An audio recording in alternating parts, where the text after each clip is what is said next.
This podcast contains adult language and stories of true crime. If you don't like laughing, crying, or being horrified at the actions of other humans, this podcast is not for you.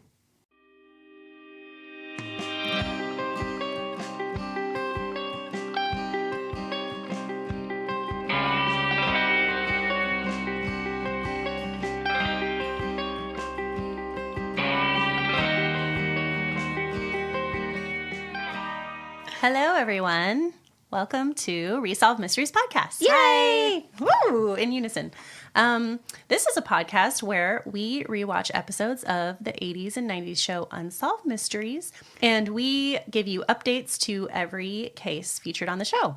You can watch it on Amazon Prime, YouTube, Tubi TV, and Pluto TV. Our episode numbers correspond to the episode numbers of the show, so this is going to be Season 1, Episode 19. To see photos we reference in the episode, follow us on Instagram at re_solved mysteries, on Facebook and Twitter at Resolve the Pod, and you can contact us at resolvemysteriespodcast.com or at our P.O. Box 14005, Portland, Oregon 97293. We also now have a merch store. Yeah, we do. Yeah. And the address for that is resolvemysteriespod.threadless.com. All kinds of goodies there. Mm-hmm.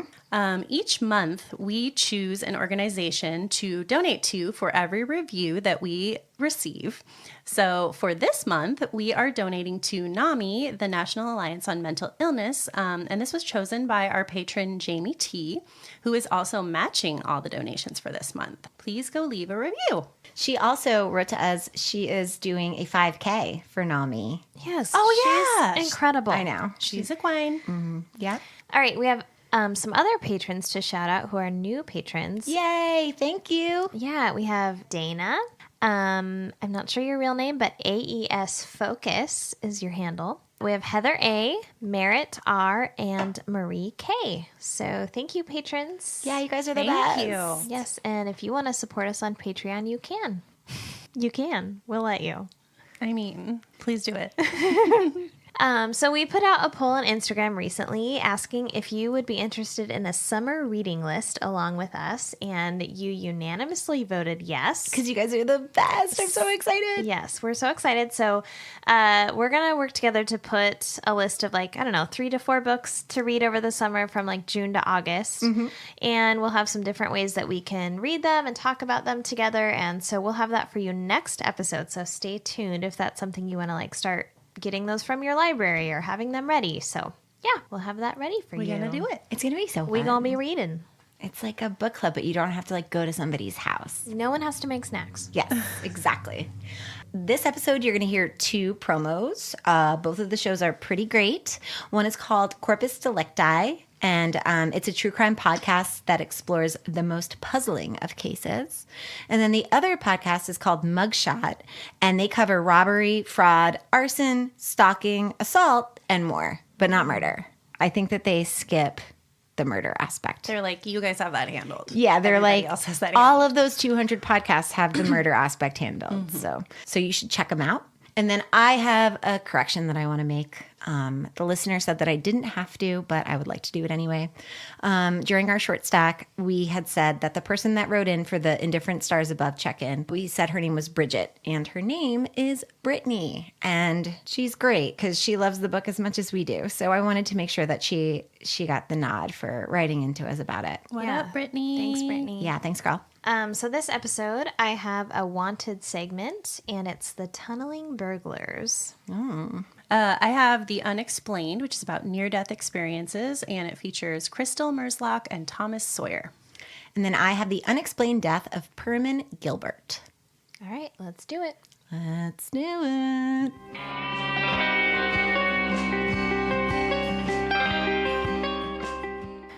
This is a wanted segment, and it's the story of the Tunneling Burglars, the Burrowing Burglars, or as the police detectives would come to call them, the Hole in the Ground Gang. Wow. Wow, that's Someone put a lot of thought into that. that paints a picture. Was extremely it- clever. It was a Nicky name that was not in UM, I don't think. Oh, They're called the Gopher Guys. Yes, like the Hole in the Ground Gang. Okay, cool. So at 8 p.m. on Friday, June 6, 1986, an alarm sounded at the First Interstate Bank in Hollywood, California. The bank was located at Spalding Avenue and Sunset Boulevard. I feel like we hear a lot about Sunset Boulevard, Yes. right? It's a pretty big boulevard. Populated. There's like lots of billboards there, maybe? Billboards? There are. Yes, that's a factual statement. It's just a strange one to make. I feel do with any- on another podcast they've talked about that. Oh. Okay. Well, that was where Lee Selwyn, he was around Sunset. Oh, all right. Okay, a police officer was sent to the bank to investigate, but found no evidence of a break-in or theft, and he left. On Monday morning, bank employees arrived at work. Nothing appeared out of the ordinary until a bank officer opened the vault. She was shocked to discover a 20 by 25-inch hole in the bottom of the vault and deposit boxes strewn about and broken open. That is so cool. I know. Yes, and so it's just so cool because the alarm was going off, but everything looks totally normal and no one sees anything. Yeah. Until they open up that vault. And it's a victimless crime. No one has Yes. PTSD. Oh, well, is it? Oh. But the hole also is just like a perfect circle Yes. cut in the ground. Like it's Yes, pro. It's so professional. Because they're the Gopher Gang. Yeah.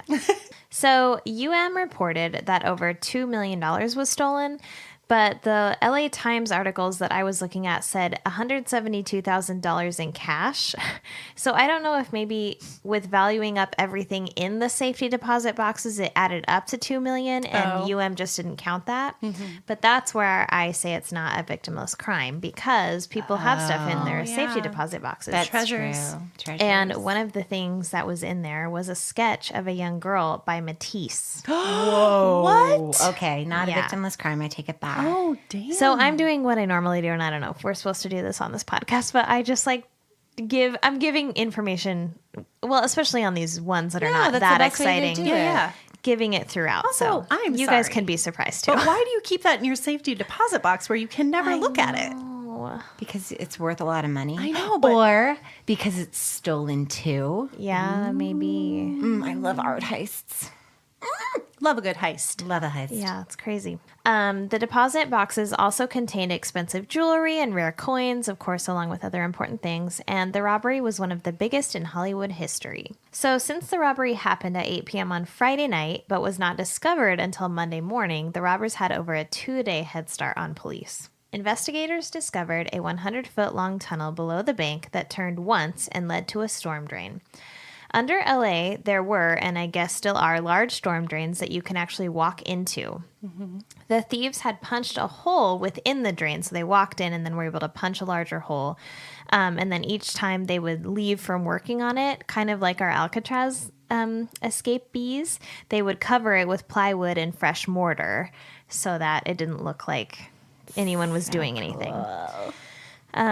So to excavate the tunnel, the gang, quote, working at night and on weekends, moved more than 3,000 cubic feet of dirt, making approximately 1,500 wheelbarrow trips during the excavation. Wow, that's the part I did not think about. Where did they put all the dirt? Where'd the dirt go? So I will get there. I don't know if it's in this next paragraph, but I'll tell you. Oh. The amount of work and precision the job required made the burglary known as the crime of the century. The tunnels were approximately 3.5 feet wide by 4.5 feet high. That is so big. Oh my God, they wanted to be really like comfortable while they were. Yeah, they in those probably tunnels. were slightly claustrophobic or something. Well, if you was think no about one- how long they had to be in there. Yeah. I mean, I couldn't do it. I couldn't do it even in that But you were big saying of a like space. It's my in nightmare. the Alcatraz episode that the holes were so small. Yes. Yeah, the Yeah. one guy couldn't go. Yeah. I did find out more about that, by the Oh, way. no. Did I mess up? In a thing that I read. No, but there was a reason he couldn't fit that wasn't just that they were stupid. Really? He was- Just Should say we it say it now. now? Yeah. Okay. We cannot keep talking about it, so we might as well Because now. they kept going in and out of it. It Yes. was breaking away and it was looking more and more like obvious. So he like replastered some And of he it. replastered it too small. Yep. No. Yep. Because too much of it was falling away, so See, you could tell it was a real that makes hole. so much sense because otherwise Yes. we were like, why wouldn't he be testing it? It he only would said know. that in one thing I read. Wow. Nobody else had that information. Oh, good so job. I don't know if it's real or not, but that would make way more sense. That makes so much sense. You're Because like they a- weren't dumb. You're like a medium official historian for Alcatraz at this point. Katie. Yeah. medium. You're our resident Alcatraz expert. Yes. So the tunnels were all dug by hand, but finished with electric tools. And experts noted that the tunnels were dug safely and expertly, which suggested that the burglars may work in the engineering or construction industry. Yeah, like they knew the dimensions it had to be to make it not collapse. Yes, and they knew, they knew about retrofitting. They knew, like, physics stuff. Yeah, totally. So once they dug all the way through the tunnel, which probably took them weeks, they used hand tools and patiently cut through the 18-inch thick steel reinforced concrete floor. Wow. Oh my God. So investigators searched underground in a 3-mile radius of the bank, looking for signs of the thieves. But of course, it's been 2 days, so they're not going to find them for sure. They gone. But they were looking for physical evidence, and they found none. They also found no clues. Nothing was left behind. Profesh. So it seemed to be a, quote, perfect crime. Yes. No suspects were ever named or arrested in this case. Then, 14 months later, on Saturday, August 22nd, 1987, the alarm system went off at a Bank of America in West Los Angeles. Police were called in to investigate. This time, the assistant bank manager opened the vault as the alarm was going off. And I wonder if, since this had happened in another area of LA, they were like, well, now we're opening the vaults when the alarm goes off. Because we can't just look around, assume everything's fine, and leave anymore. So the bank manager found what appeared to be a robbery in progress.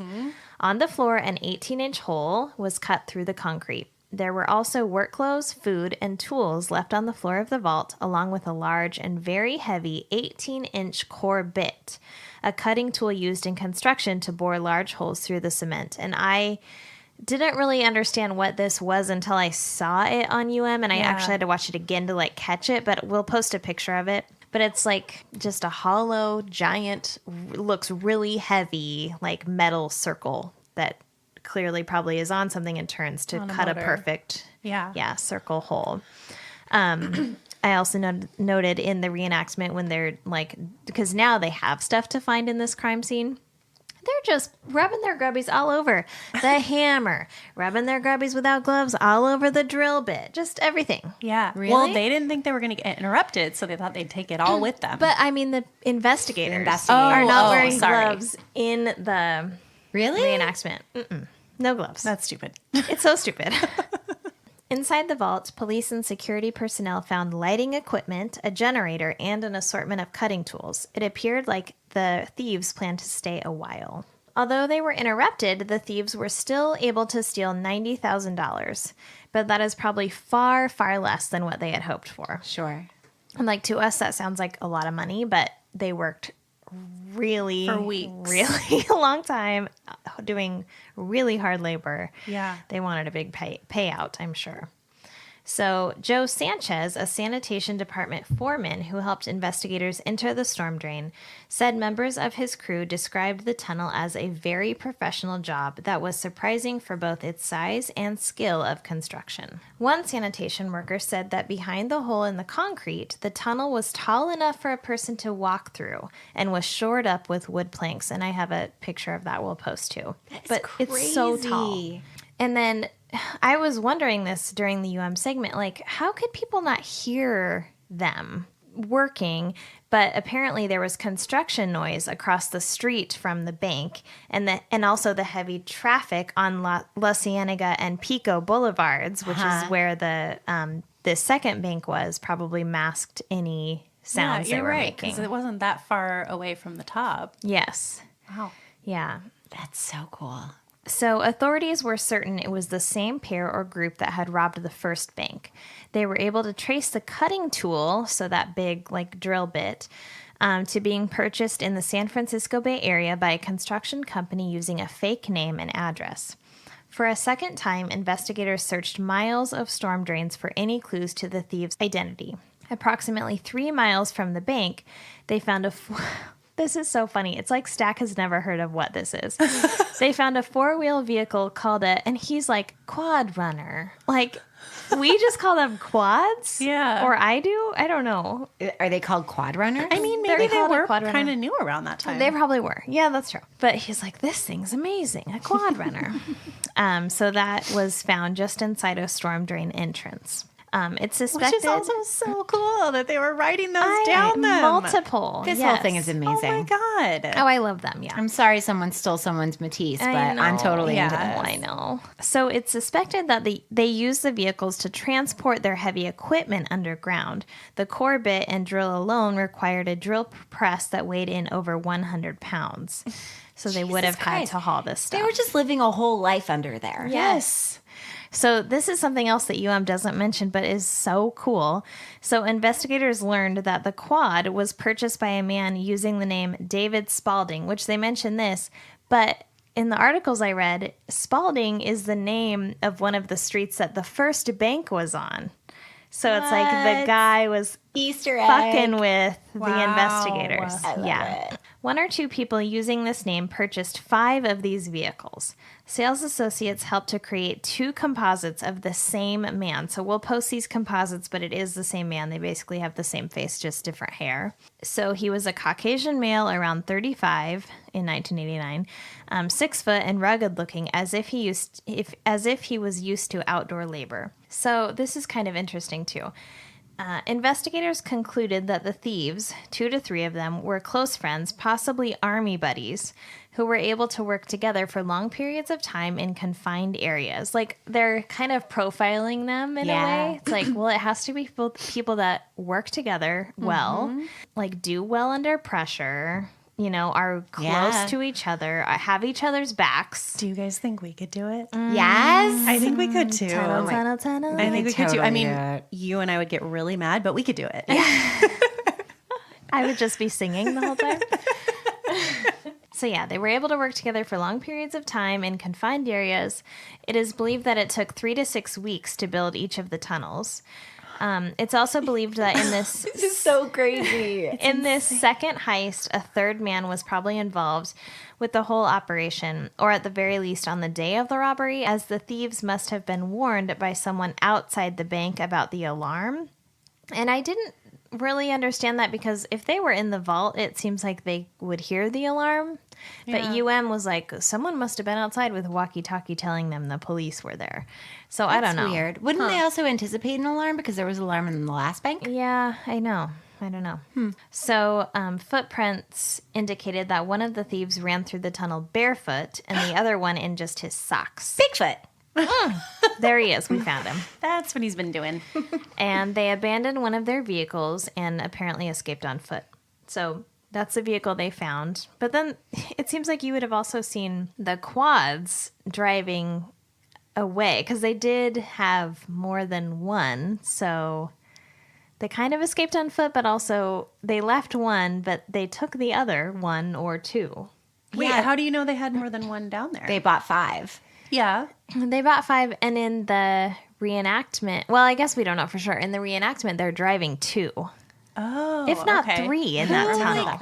Who wouldn't notice quads Yeah. in LA, like driving down Yeah, the street? exactly. I don't know. So maybe they did only have one, and they did truly escape on foot. That Also, wasn't fully clear. did they say like why they, or did they say why they thought they might be barefoot and sock footed? I feel Yeah, I like was you would wondering that want- too. I wonder. I think maybe their shoes were still up in the vault. But why? They brought their own maybe, cozy yeah. socks. That's true. They weren't cozy. They get up there and they're just like, putting on the cozy socks. Put it on a blanket. Oh, wait till I tell you about another case. They get cozy. Oh, this is fun. Okay. Despite all of the evidence recovered in this second case, no fingerprints are found except one on the quad, just one. And the print was compared to known criminals, but no matches were ever made. So investigators again went underground looking for clues. And when no prints were matched, they just obviously, like, it was a person who had never been arrested before or who hadn't had to give fingerprints for a job before. So about 1.5 miles from the Bank of America, they found another tunnel completely finished. This 102-foot tunnel ended beneath a Beverly Hills bank. The mounting bolts for the drill were already in place under the vault. If they were successful, the thieves would have gotten away with between $10 and $20 million. Holy shit. That's amazing. I'll spend 6 weeks in the ground for that. Me too. Yeah. So William J. Rader, retired agent, co-wrote a book about the case called Where the Money Is, True Tales from the Bank Robbery Capital of the World. So he suggests that maybe profit wasn't the thieves' main motive, especially with the relatively small amount they did end up getting away with. Maybe they didn't care as much about the money. And Rader thinks that perhaps they were construction workers who had been members of an elite military unit at one time or had played football together. And they were getting older, and maybe they wanted to experience a big thrill one last time. I think it was about the money. So There's other ways to get thrills. Yeah. Jump out of an airplane. With a lot less manual labor. Yeah. But with that Beverly Hills Bank tunnel, like it was never, no one ever tried to even get in. So if it were the same thieves, which is interesting because they would have had to have been working on 2 tunnels at the same time. Yeah, that's what I thought was really interesting. They obviously didn't want to press their luck, or maybe if it were different thieves, they didn't want to press their luck either because someone had just been caught and they knew they found their tunnel. Who knows? Who knows what it was. So you think that there could have been another set of thieves that started tunneling after the first I mean, bank it robbery went seems so well? unlikely, but also how would you work on 2 100-foot tunnels at the same time? I don't know. That seems crazy. Maybe I it's mean, like it was 14 months from the other one, so maybe they just I don't Maybe know. so. And then they just didn't. But everything was in place, Yeah, so why wouldn't maybe they there do were that like one timing first? reasons for Yeah. each one. I don't know. I don't know. Crazy. And also, like, these people's family members would have to suspect them. I was just gonna say they had to have been single dudes because Yeah. A wife would never be how like, could you be gone that many you're hours dirty. every You're night? so dirty. Yeah, it you're had to so be dirty. You're it had so to be sweaty. overnight too, probably. Yeah. Like most of it Yeah. was overnight. Oh, but if they were going where construction sites were, it would have to be during the day. So maybe they were like, I'm off to work, honey, in the construction site. And then they would put in 8 hours and come In home. their tunnel. Yep. And they were like, I'm doing overtime this weekend. Who knows? Right, and they had money left over from their last one, so they didn't have to work. Yeah. So the one thing I thought about too, which I could not find anything on this, but obviously the cash they took was not traceable, That's what I was wondering. which is interesting because like that DB Cooper money was traceable. Yeah. But they knew that he was going to take Yeah. it. Okay, so a couple more tidbits about this case. So after reading about this real life case or cases, crime author Michael Connolly wrote his first novel, Black Echo, about a similar heist. Connolly recalls one reviewer complaining that the tunnel angle of the book was, quote, too far-fetched, when in fact it was the only part of my novel that was based on fact. Oh my God. Wow. I love Isn't it. that interesting? That's It's kind of great. true, though. To us, it feels like it could never happen. It's crazy how they did it. Did they show actual photos of it on UM? I feel like they did. Yes, some Yeah. actual photos, which Yeah. I screenshotted and will post, but you can hardly find any online. Because they're like, we're not going to show you. I don't know. How to do this? Yeah. So from that book written by Gordon Dillow and the retired FBI agent William Rader, I just wanted to read a little bit from it because it mentions unsolved mysteries. So he says they were able to go on the show Unsolved Mysteries to do a segment on the 3 tunnel jobs. The show generated a couple hundred telephone tips, but it was the usual tipster circus. Tunnel rats, troglodytes, Chinese commies burrowing through the earth. Oh my God. One caller insisted, for reasons that were unclear, that it was Hopi Indians. Oh man. Absolutely nothing solid to work with. Those are the people that were put Specific on tribe. Well, they were the ones that were banished to Alcatraz. Was it the Hopi? Yeah, I think it was the Hopi. Crazy. And it still goes on. Every time the Unsolved Mysteries episode is repeated in syndication, the last time was in 1998. Sorry, this is obviously before it was on Amazon Prime. Yeah. More hopeless tips trickle in. But it's too late. After 5 years in 1992, the statute of limitations on the crimes had run out. Oh, that's Even if we found them, even if the Hole in the Ground gang took out a signed full-page ad in the LA Times that said, "We did it," all we could do is take them down to the Scotch and Sirloin and buy them a no hard feelings beer. I love it. No criminal charges could be filed. Once again, and for all eternity, the Hole in the Ground gang had gotten away clean, and never again to this day, anywhere in America, has anybody ever tunneled their way into a bank vault. Oh, I don't know when this was that written. surprises me. Still, even after all these years, I wish I could buy them that no hard feelings beer. Yeah, they're wish I like, could- you earned it, dude. Yes, I want to know who these people Yes. were. I wish I could find out how they did it and why. I wish I could answer the question that every agent and detective who worked on the case still wonders about. Who were these guys? Man. Wow. So I just have not an update. It's still unsolved. They have never been found. But there That is crazy. there are many people who have tried to tunnel into banks in America, but also abroad. I'll just talk about a couple of them. My very favorite one, and people might know about this, but in Nice, France in 1976, 339 safety deposit boxes were cleaned out at the Societe Generale Bank by the sewer gang on a summer weekend. Once they entered the bank, the burglars welded the vault's door from the inside Oh. and spent brilliant. an entire weekend cooking hot meals and drinking wine. Oh my God. Let's be them. I love the French. That's us. That does sound cool. Racy pictures of women were found inside the tunnel. Oh my God. They made off with about $10 million in gold, cash, jewelry, and gems. Oh, And what year was that? 1976. Damn. For years and years, no one was ever charged in that crime, and the money and the items were never recovered. But in 2010, the case took an unexpected twist when a career criminal wrote a book in which he portrayed himself as the heist mastermind. So it was a fiction book, but it got investigators' attention. So he used a pen name, but it was quickly concluded that the writer was Jacques Cassandre, a key mafia figure in Marseille. Oh my God. Marseille? So cool. Marseille.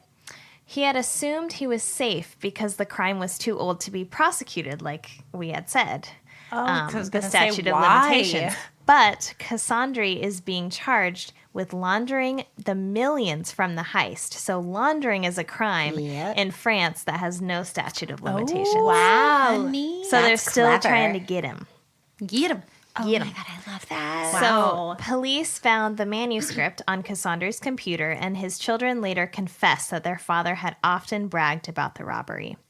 He eventually admitted to orchestrating the intricately planned job that involved at least 6 people and 30 tanks of acetylene to fuel the welding torches used to cut into safes and safety deposit boxes. He went on trial in 2018, but was not convicted for the robbery or the laundering.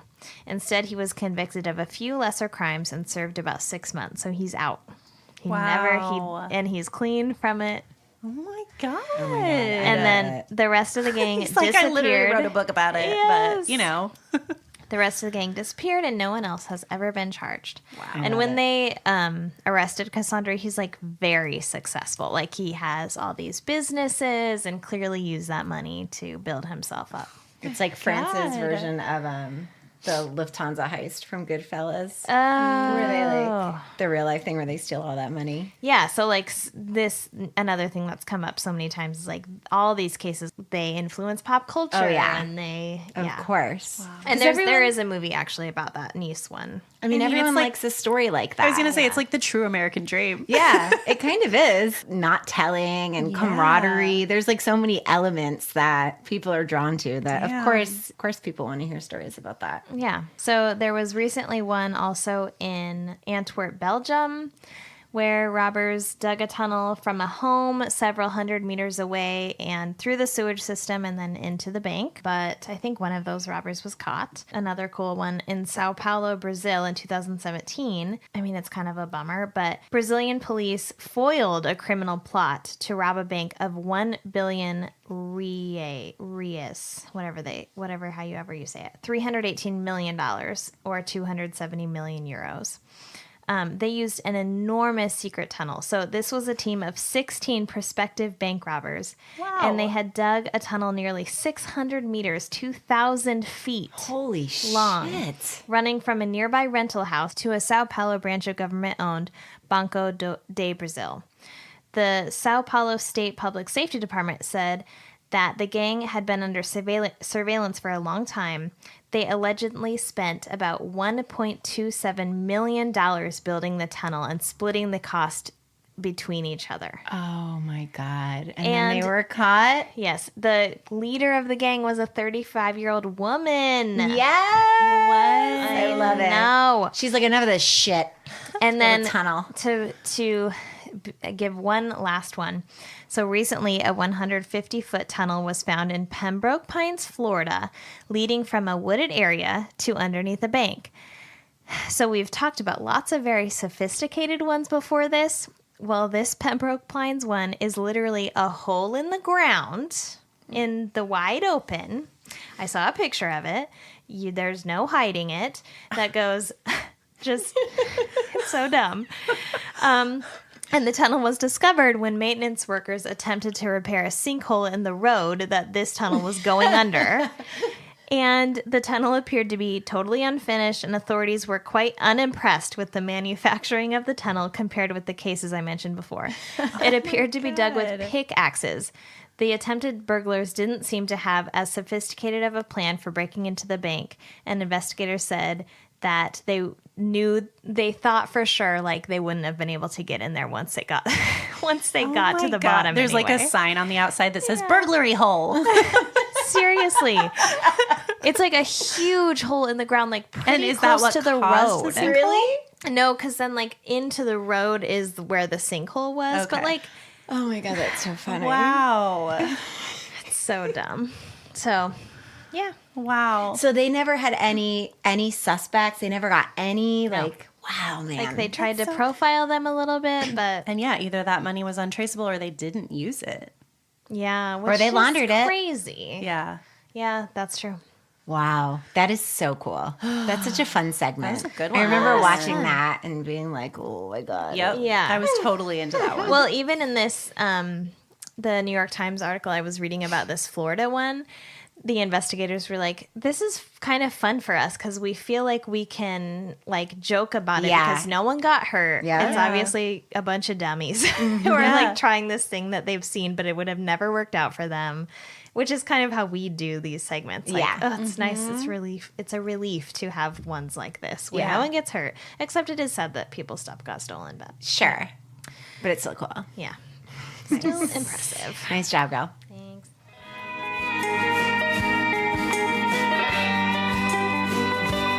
Let's talk about coming back from the dead. Doop, doop. I mean, if we have to. Like, I couldn't go down every tunnel with this one. Get it? Yeah, that's a reference to the Nice. previous segment. Nice. Also, they say they see a tunnel of light. This is just a little tunnel Oh my God, episode. you're right. This is a tunnel episode. Tunnel vision. All right. So this segment is about NDEs, near-death experiences. March 13th, 1982, Crystal Merzlock was a 7-year-old at a birthday party at a local swimming pool. She had just learned to swim and felt comfortable in the water. So then we cut to Crystal, who is now a teenager.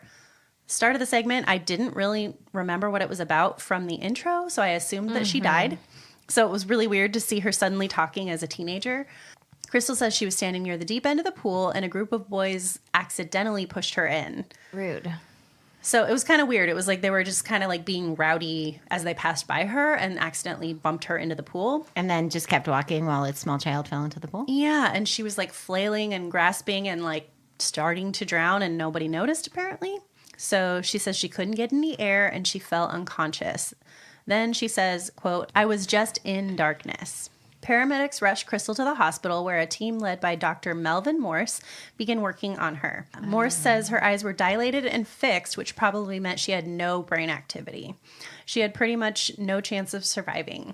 Quote, "She had what's called a Glasgow coma score of 3, which very few people survive."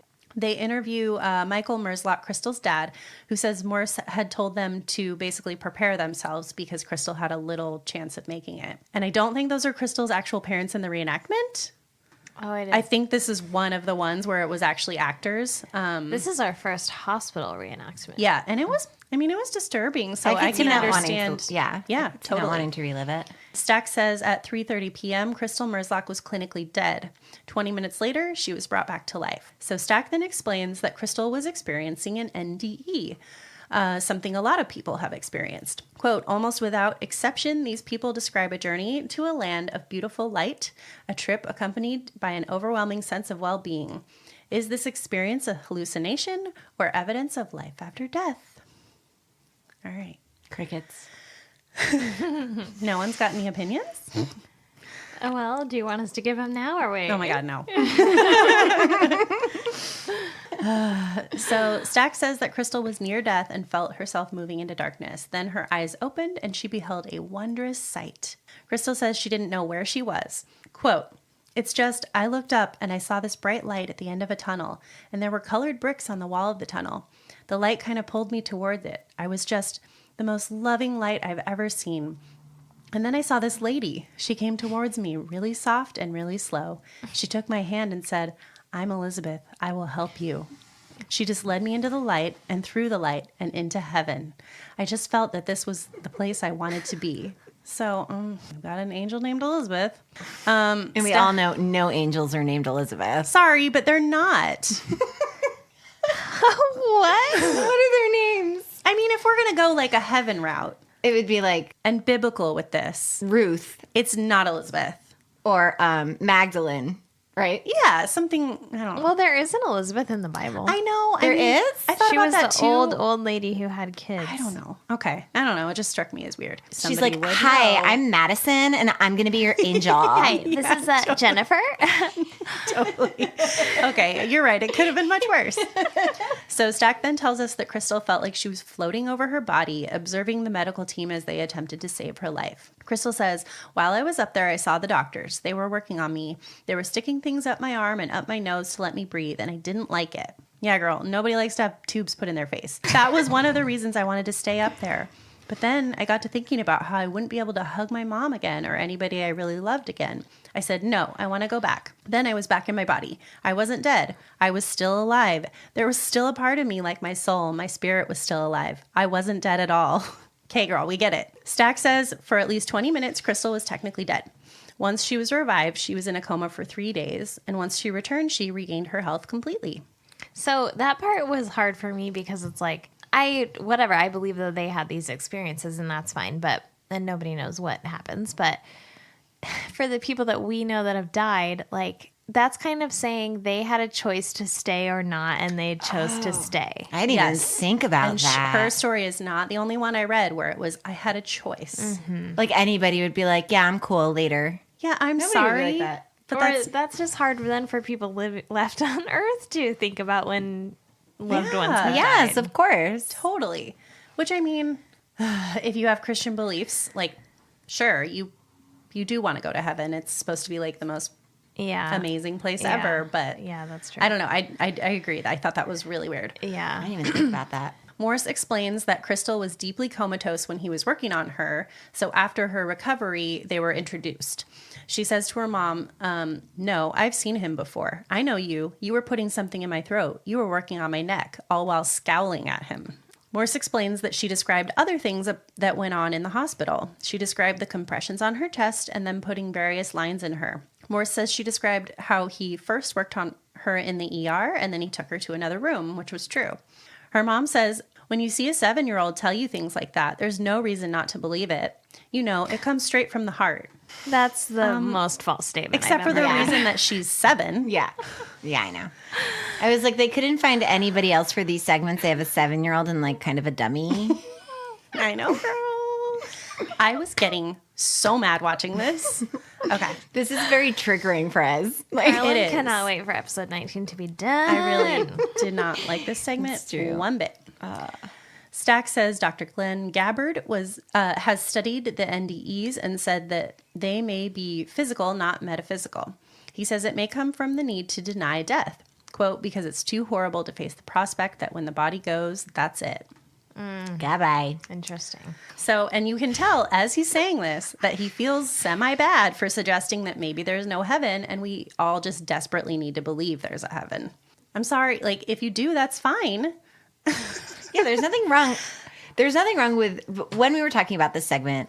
Eliza said it doesn't matter. Everybody's going to believe what they believe, and that's totally fine. It doesn't matter. You can believe that there's a heaven. You can believe there's not a heaven. I can explain it with science. Someone else can have faith. Like it's totally irrelevant. Nobody's saying anything is bad. And I'm a little more leaning to like the agnostic side where I don't know and I don't Need to know. But I have a hard time believing, even if there was, and let's say I totally believe there is, that you can choose whether or not you want to go there. Yes. Or go there and come back. Yes. Like, I think it's you just go or you don't. It's an all or nothing kind of thing. So Raymond Moody, a medical doctor, professor of psychology at West Georgia College, says it's very tempting to want to find physical explanation or biochemical explanation of what's happening in the brain to explain NDEs. Quote, but in fact, when you look at the reports, I think we've all concluded that something very different is going on. We've all concluded. Simmer down, buddy. All of us. All of us? Really? Everybody in the club be concluding. One reason for this is that the patients are able to tell us things about the resuscitation attempt that they wouldn't have any way of knowing. My own subjective feeling after 23 years of working with these patients is that I have no doubt whatsoever that they had a glimpse of the life hereafter. Wow. That is such a bold statement from a doctor. For a doctor. Mm-hmm. Yep. Agreed. Okay. The second story we go into is that of Thomas Sawyer. He is a snowplow operator in upstate New York. For 33 years, he lived a normal, uneventful life. Sawyer, who is maybe in his 40s at the point of this interview, I couldn't really tell, says, quote, He's timeless. He really is. He's a treasure. Quote, I'd have to describe myself as pretty much an all-American boy. You know, with a name like Tom Sawyer, you have one of two choices. You can become a comedian and outgoing or end up being an introvert. What? No. Everybody has those choices. Really? Yes. Those are your only two options if Also, you're a Tom you go Sawyer. try and be a comedian. It's not easy. So Tom was not an academic, but did sports in high school. I'm really still not sure why this was worth mentioning. And Stack even said something like, for good reason or something. no. Like he which wasn't an never academic made for sense. good reason?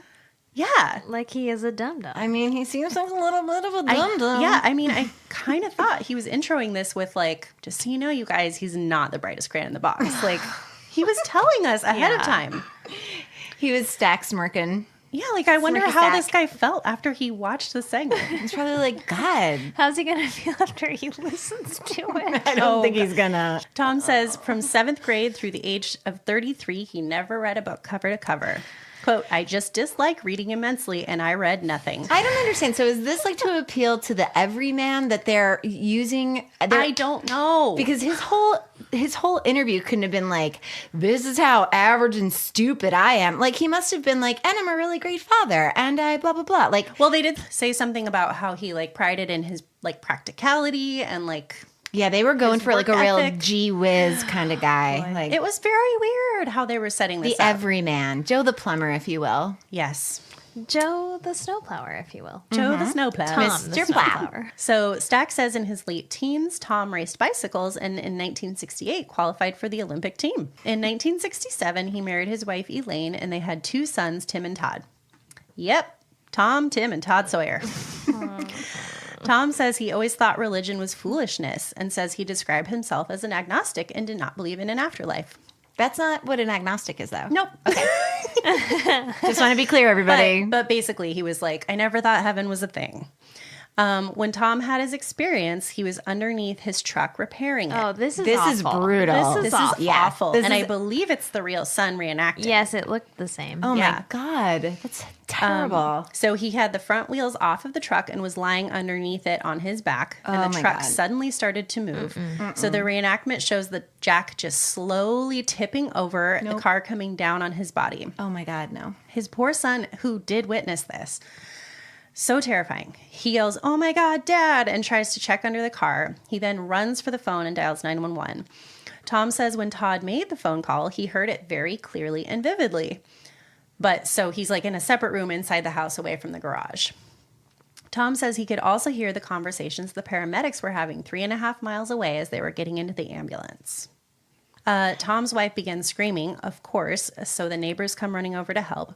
They work with a piece of lumber and multiple people lifting to try to get the car off of Tom. And that reenactment was kind of scary too. Tom It was says, awful to watch. Yeah. I can't imagine something like that happening I to was someone like, I care about. Me Yeah. too. Tom says, quote, "As I went unconscious, I then experienced a sensation or a feeling of absolutely waking up. It wasn't anything at all like waking up from a sleep state. It was like being unconscious or absolutely asleep. And then a click of the fingernail, absolutely awake." A click of the fingernail? His word choice is so weird. The only problem with the feeling of waking up was that all I saw was darkness. The darkness gradually took the shape of a tunnel, and way off, absolutely positively to infinity, appeared this little speck of white light. This was the most beautiful thing I had ever experienced in my life. It was just extraordinary. All the pressure of the truck being on me and the horrendous pain, that was gone, and I felt very comfortable. The next thing that I realized, I was motionless at the end of the tunnel. Confronted by the light of God, I was confronted by heaven. That light included everything. It was the entire universe. It as absolute, total knowledge. I had the opportunity to ask... Sorry, Tom. I had the opportunity to ask any question at all, and the absolute, unequivocal, correct answer would be emanated to me. He's like purposely choosing really like words that are out of character for him. It's weird. Yeah, he memorized this. Okay. It was every day, every event, every minute and second. In other words, I relived the Olympic trials, my marriage, and all of those things at the same time. I was given a choice to return to normal life or stay and become part of this light. I chose to stay and become part of that light. But then I had a feeling of going exactly reversal through the tunnel and slamming back into my body. So he chose, and he chose. didn't get it. Oh. Yep. He chose poorly. Stack says once the paramedics arrived, the truck was lifted off of Sawyer and he was taken to the hospital. Tom then says, "Well, I'm probably the only one you'll ever meet that's been kicked out of heaven, because since I chose to stay and become part of the light and I'm back here with no explanation at all, one of the logical, deductive things that you could assume was that I got kicked out for some reason or another." Oh, my God. This coming from the guy that didn't think heaven was logical before this happened. Also, stop saying logical. There's no logic in any of this. No. It's the incorrect word. You can tell the story, but stop saying logical. Yeah. So Sawyer ends up getting released from the hospital the same day of the accident. No broken bones. He had a bit of internal bleeding. According to the medical reports, he had been deprived of oxygen for 15 minutes. Jeez. He said he vaguely remembers the ride home. He was in extreme pain, and he was just sitting in the back seat by himself, moaning and groaning, which I would assume he was probably on a lot of painkillers. Yeah. He says that he apparently suddenly blurted out, "Oh, it was so beautiful." Elaine asks him what he's talking about, and he doesn't answer and just keeps moaning and groaning. Elaine is like, "Don't you know what that was? That's called a near-death experience." Yeah, Tom- just immediately. So she's like educating him on what it was. Tom says, whereupon my response was, "Well, I don't believe in any of that hocus pocus baloney."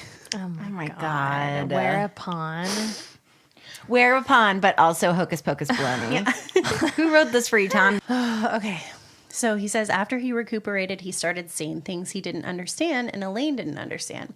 He says one day he was watching TV and he blurted out, "Max Planck." And he said it just like that. Elaine said, "Who? What's that?" He asked the family if they know what that is, and they don't. He tells Elaine he doesn't know who it is either, but, quote, "You'll be hearing more about him in the near future." And Elaine's just like, "What?" Did we? Yeah. Oh, yeah. Oh, okay. So apparently then, Tom starts jotting down complex equations. A beautiful mind. Yes, very much a beautiful mind style. According to Stack, equations that could only have been understood by a master of quantum physics. Stack says Tom also drew symbols such as the Greek letter psi. Tom says sometimes he just writes stuff down that he had no idea what it was, but knew that it was correct. It's like Twitter. Drunk twittering. He says This seems right. He says he would write down mathematical equations, and he had geometry and algebra in high school, but this had symbols like triangles and things in it. They keep showing a page full of equations at the top. Max Planck quantum theory is written in. So Sawyer goes to the Rochester Library to see if he can figure out the meaning of the symbols he's been using. He's directed to the physics section and asks for help from a man he meets there, which wasn't even like a person that worked there. It was just like a guy. Who hangs out in the physics area? Yep. The man suggests a textbook that has information on quantum physics. It's like a physics spirit. Yes. Physics spirit guide. Tom says he opened the book and 2 things stood out on the page. There was the symbol psi, and there was the title underneath, a picture of a man that says Max Planck. So, I mean, that's weird. I don't know. This is a hoax. I don't even know what to say about that. I don't believe this at all. I don't. You think the whole family's making it up? I think he's full of shit. I mean, I believe the girl. I believe that she believes. But this guy, no fucking way. It's too contrived. Like, the language is too contrived. Whereupon? I mean, it's The whole thing is the fucking same contrived. idea of like speaking tongues. You know what I mean? Like, it's like Yeah, that's fucking bullshit too. So yeah, exactly. It's you don't know this isn't like this is not like I believe that he had this crazy thing happen to him, and it's amazing that he survived that. But that wasn't enough. I don't believe any of this. Yeah, it's super weird. Bruce Grayson. Did I already talk about Bruce Grayson? No. Okay. Please go on. Bruce Grayson, MD at the University of Connecticut Medical School, essentially says that there are common things they hear from people who have NDEs. A sense of being part of something larger than themselves. They become very spiritual. They have less interest in fame, fortune, material rewards, and competitiveness. They are more cooperative and interested in helping others. One could argue that almost dying would put all of those things in perspective, even if you didn't see a light in a tunnel. Yes. I know a person who has had a pretty near-death experience who had some of these changes happen to them. Yeah. They didn't see a light. They didn't see a tunnel. It's a thing that majorly puts your entire life into perspective. Yes. Any way you look at it. So Elaine says Tom became a more loving person. He started caring about her and other people and would help anyone who needed help. Moody reiterates that people who have NDEs have undergone profound and dramatic changes in their personality, their lifestyle, and their values. They all more or less become better people. Gabbard says one of the dangers of all the attention that NDE is getting in the media is that it romanticizes death. He supposes that NDEs do romanticize death in that regard, but if you listen to what NDEs are saying, they also romanticize life. They make life more meaningful, more purposeful, more beautiful than it was before, that suicide just becomes not an option anymore. Why are we talking about this? I feel like maybe the producers were like, well, what if this makes people want to kill themselves or something? Didn't and they Thomas Sawyer say, people have asked me why I don't just kill myself? Yeah, he did say that. He says, people have asked me if death is so wonderful and so sensational and you want to be a part of that light, why don't you kill yourself? That's also a shitty thing to say to somebody. So shitty. I mean, more than one person has said that to you. Yeah, I know we're snarking, but I would never tell this person to go kill themselves. He says, it's very important to me to state to everybody that suicide is an absolute impossibility for me. You know, it's not only a social and legal no-no. Oh my God. It's a moral and spiritual no-no also to think or consider suicide. Oh, gross. Yeah, his word choice is horrible. I don't know. I just feel like the producers were like, we have to talk about this because... And they talk about it in the worst way possible. Yeah. Jesus Christ. So Grayson says again that the reason this stuff happens is because of some, quote, greater force. Stack asks again if it's a hallucination or something else. Quote, clearly death and what comes after is the most profound unsolved mystery of them all. There's nothing after that. We'll never see that. We always see a little update, but not on this one. How could you not update what happens after death, Mr. Stack? Update. Yeah. Update. So They did Carbon for and real. chaos. So both Moody and Grayson both have actually done a ton of continued work and are like well-known names in the realm of NDE research. Their names both came up in multiple articles that I read. There's an organization called the International Association of Near-Death Studies, IANDS, which has been a formal organization since 1981, and they're still very active today. Moody also published a book called Life After Life, which tells the stories of 50-some experiencers. I found Crystal on Facebook because thankfully no one else has ever spelled their name the way Crystal spells her name. Yes. But she's a normal, middle-aged, non-offensive person. She's apparently a therapist at a behavioral health clinic. Oh, love it. Thank God. Thank God. Yes. Thank fucking God. Tom passed away in 2007, and I didn't find anything about him, and I didn't look into his family. No, that's fine. So stories of out-of-body experiences and seeing lights at the end of the tunnel have been told by people brought back from the brink of death since the time of Plato. Yeah. So much like with Bigfoot, I can't get into all of it, you guys. I'm just going to tell you a couple. We're slowly killing Karlin. I don't know why. We gave Karlin this segment because we wanted to take the weight off of her. I know. Yeah. Remember? Yeah. But instead, Because I didn't want to talk about it because I felt like I'd be a dick. But she's sort of being a dick too. So. I'm a dick about this. I'm unabashedly a dick about this. I don't think you're being a dick. You're doing great. Okay, thank you. No, yeah. I'm not, again, I'm not saying maybe there isn't a heaven at all. I'm just saying these experiences don't make sense to me. Yeah. Yeah, which is fine. So the oldest surviving explicit report of an NDE in Western literature comes from Greek philosopher Plato, who in the year 380 BC describes such an event in the 10th book of his work entitled Republic. Although it's called, quote, the myth of air, the word myth in this case means word, speech, or account rather than the modern meaning. The story begins as a man named Air dies in a battle. 10 days later, when the bodies of those who died in the battle are collected, Air's body has not decomposed. 2 days later, he revives on his funeral pyre and tells others of his journey into the afterlife, including an account of reincarnation and the celestial spheres of the astral plane. The story includes an account of the cosmos and the afterlife that greatly influenced religious, philosophical, and scientific thought for many centuries. I read so many of these stories. Anita Morjani, a woman from Hong Kong, had Hodgkin's lymphoma. On the morning of February 2nd, 2006, she did not wake up. She had fallen into a coma. Doctors said she would not make it beyond the next 36 hours. Anita saw and heard conversations between her husband and the doctors that were taking place outside her room about 40 feet away down the hallway. She also saw her brother on a plane, having heard the news that she was dying, coming to see her. Both things were later confirmed. She then claims all the same things other NDE experiencers claim: seeing beautiful things, being surrounded by a feeling of comfort and love. In her book, quote, Dying to Be Me, Oh my God. Anita explains how she had the choice of whether to come back into life or go towards death. Basically, she chose to live, and she came back, and all of her medical issues were gone. She had giant tumors, like, all throughout her spine and her, like, base of her head, that were all gone. She had a ton of cancer in her bone marrow, of course. It was lymphoma, all gone. The doctors even tested her more than once because they were in such disbelief. What? So that is crazy. I'm going to say that. I mean, that's something else.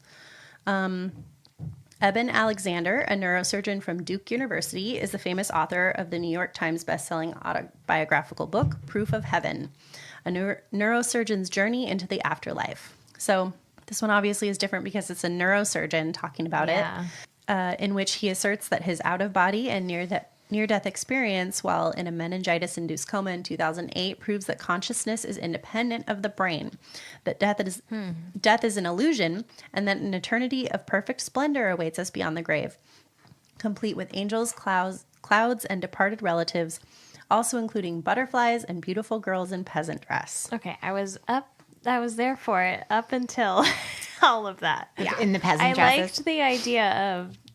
One of the things I read said the girl was riding the butterfly, so. I liked what he said about consciousness is separate from the brain and death is a construct or whatever. That's interesting. Yeah. But everything else is crazy.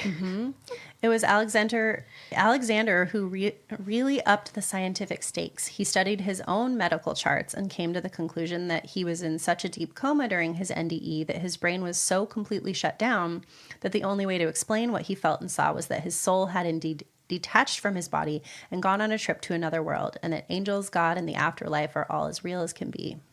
Weird. It's so weird that, what is he, a neurosurgeon? Surgeon? It's so weird that a neurosurgeon wouldn't think that this is the brain because we don't know anything about the brain, really. You know, like there's so much more to know about how the brain works and how it affects us that he would choose. To me, it's dumbfounding that people would choose a location, like heaven, over just trying to do further research on how our brains work and why they do what they do when we go through trauma. Yeah, like to him, the brain was shut down, so that's like full stop. Yeah, it like there's a fucking peasant girl riding a butterfly, and that's real, but like it can't possibly be our brains. It's so strange to me that people would choose the more outlandish thing than just looking within and being like, okay, let's figure this out. Yeah. How does this work? Exactly. So my next paragraph, according to his critics, his NDE occurred not during his coma, but as he was surfacing from the coma and his cortex was returning to full function. It is curious that he does not allow this obvious and natural explanation, but instead insists on a supernatural one. Yeah. So the author responded that only isolated pockets of deep cortical neurons were still sputtering, but no broad networks capable of generating anything like what we call consciousness were.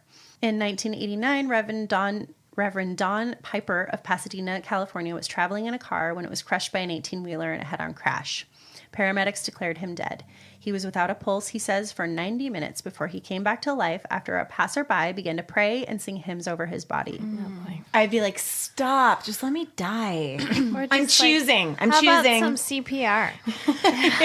They're like thoughts and prayers. Thoughts and prayers. Oh my God. They're all tweeting thoughts and prayers. The steering wheel impaled me in the chest, and then the car's roof collapsed on my head. So there's just no way you could survive this accident, he said. But you can, because you did. He experienced beyond spectacular music, aromas he'd never smelled.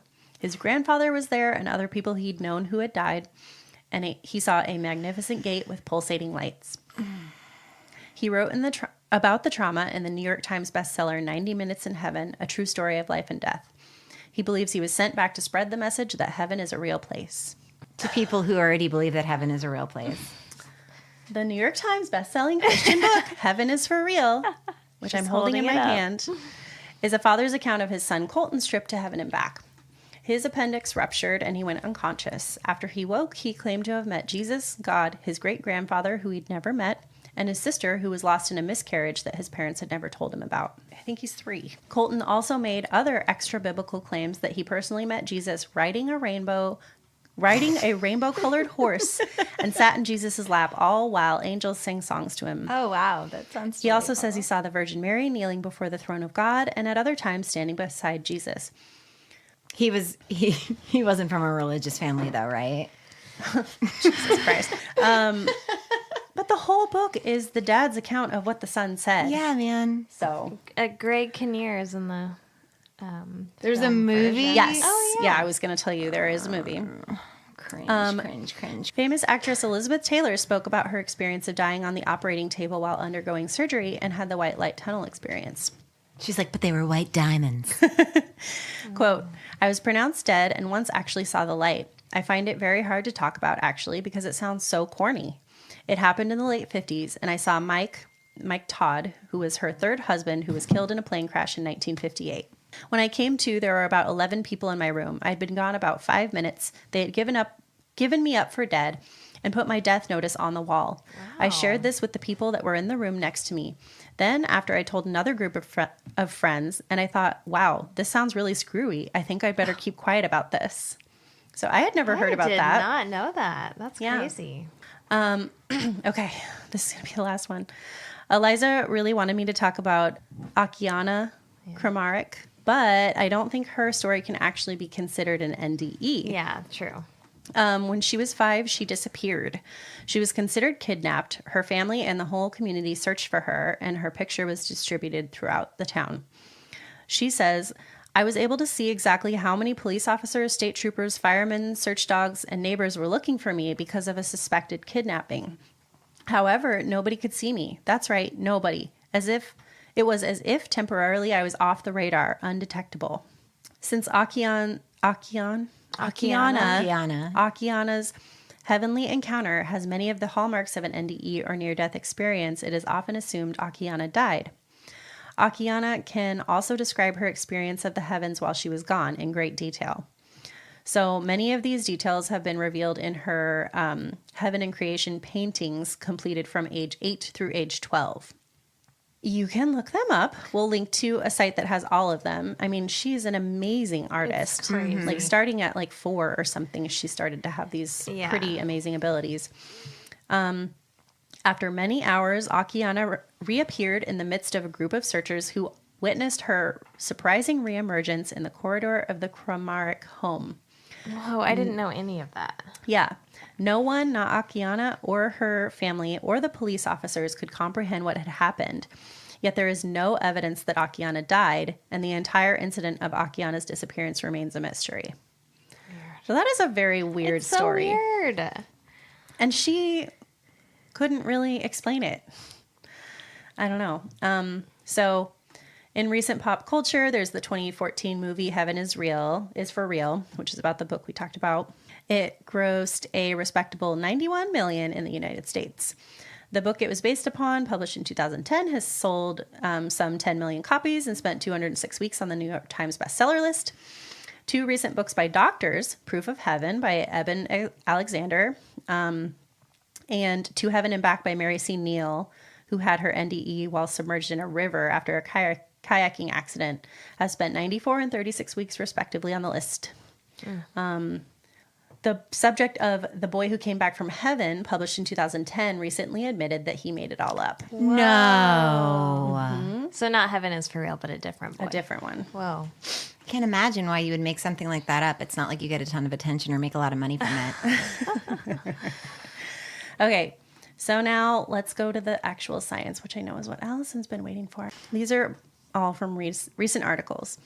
Researchers at the University of Michigan analyzed the electrical signals in the brains of 9 anesthetized rats undergoing an induced cardiac arrest and saw activity patterns they said were associated with hyper-alerted state shortly after clinical death. And a little fact, 20% of cardiac arrest survivors report NDEs. Scientists have increasingly been able to attribute people's experiences to physiological processes and now believe they result from an unusual brain activity caused by reduced blood flow to the brain. Patients commonly report seeing a tunnel of light or a sensation of being outside one's own body, often with a sense of calm and inner peace. Quote, this study performed in animals is the first dealing with what happens to the neurophysiological state of the dying brain, said the study's lead author, Dr. Jimmo Borgigan. However, the scientists were surprised by the high level of gamma frequency brain activity they observed, noting that at near death, many known electrical signatures of consciousness exceeded levels found in the waking state, suggesting the brain is capable of well-organized electrical activity during this early stage of clinical death. Wow. So it's almost like what I think about is like sometimes like a plant that's dying will flower. Like it's that last gasp of like trying to live. Yes. Yeah. Or like think about your body is set up to protect you. So if you're dying, isn't it just going to give you all of the good stuff right before you go? That's what I think of. Of course, your body's going to flood you with serotonin and Totally. anything. Like you mentioned earlier, even just like the trauma aspect of it, like your brain is even trying to protect you from what's going on. Yeah. So it's giving you this like warm, happy feeling and like feeling of comfort and safeness. Scientists say they have no way of knowing whether it would be the same experience for rats as humans, but Of course. it's the first step in this little experiment. Neural networks in the brain can stimulate themselves without any external signals under the right condition. Oxygen deprivation can certainly mess up many systems at the same time, he said. So it could be that during an NDE, the conditions make neurons start to fire and form patterns of activity. These patterns of activity are shaped by how the brain is connected, and we know that some patterns in the visual cortex seem to closely correspond to commonly reported hallucinations like tunnels. Higher orders of the brain might create emotions or ideas in a similar random fashion, populating the experience. The lack of oxygen to the brain is a big part of this and can create disorientation, confusion, hallucinations, blah, blah, blah. So, I mean, I think the painter, the artist girl, the little girl, that to me is a mystery. Like, I don't know what the hell happened there. Where did she even go? And I'm not obnoxious enough or cynical enough to try to explain that. I have no idea what happened, and I'm willing to admit that. These NDEs are not a mystery to me, you know? But I will say that, like, the girl painting absolutely is. Yeah. There's some weird, like, there was one story about this woman who was near death in a hospital and reported afterwards that she felt she was floating above the hospital and said that there was a shoe on the window ledge. Whoa. And they went and looked, and there was a shoe on the window ledge. It was nowhere near where she could have ever seen it. Nobody knew it was there. So that one was weird. Yeah. I mean, the woman in Hong Kong who's totally cured is weird too. Yeah, totally. I know there was a few where it was like symptoms completely disappeared. But that might be like the body being cured, like, again, to me, could be biological. Seeing the shoe that's true. doesn't have an explanation. Yeah. But Yeah. I feel like And there were some Maybe studies. your body responds to near death sometimes by healing itself the way people respond by being appreciative. Yeah, I don't know. true. There were some like studies they were doing. I couldn't even begin to read about all of them, but there was one where they put like little pictures on really high shelves in every hospital room in like areas where there were a lot of cardiac arrest people. Wow. Just to see if they would say that they saw it. Whoa. Did But they? it wasn't like conclusive enough in the thing that I read. That's cool. But Yeah, the It's- tests are even more interesting than like what these people are saying. it's crazy that they're even putting this much work into like trying to figure it out. I mean, I would prefer they put work into this than Bigfoot. true. Yeah, that's true. Yeah. If we're So, going to like, If you we're know. allocating resources. Exactly. I mean, and if we're not going to end the backlog like we can easily, then I guess we can figure out if we see little pictures when we're in cardiac arrest. Whatever. It's Yeah. one step closer. Yes. I mean, we're all going to admit that there's some weird stuff. Yeah. But like Alice and I were talking about before we did this, we just don't know what the brain is capable of. We have such a small percentage of understanding of it. Yeah. Like, who knows what kind of knows? things it's doing to protect you Yeah. or whatever. Well, it's like this stuff reminds me too of when people are on mushrooms or just how different drugs affect your brain and how on mushrooms your ego totally goes away. Yep. And then you start to see your whole life differently and you realize how much your ego has affected how you do everything. Yeah. So then even not on mushrooms, you can still kind of live your life realizing like, oh, that ego thing that I have is this thing that is blocking me from doing all these things. Yeah. So 100%. it's just all that stuff. Like I feel like we have so much to explore with our brains. Yeah. That, A change in perspective is huge. yes. Yep. And we're And- so limited in how we think about them if we don't, I don't know. It's Yeah. just If we don't seek further knowledge. Yeah. And literally, how could you not like change your outlook on life after almost not having your life? Yeah. Of course. Like, I don't know. Anyway, that's Well, all I You had. did it. You never have to do it again. Also, you did a really good job. Thank you. It was good. Yeah. It was You gave a great. lot of good information. Yeah. All right. Well, thanks.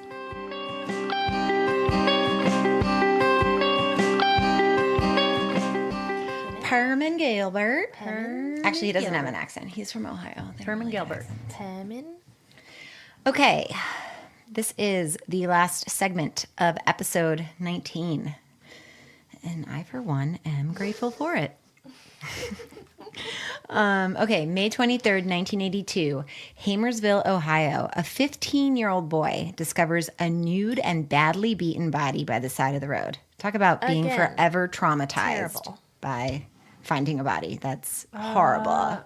In the reenactment, they didn't show, I mean, they obviously couldn't show much, but apparently, like, he was very beaten. So God only knows what he looked like and what that boy stumbled upon. Yeah. The man in question was 46-year-old Permon Gilbert, an appliance repairman. He lived 7 miles from the place his body was found.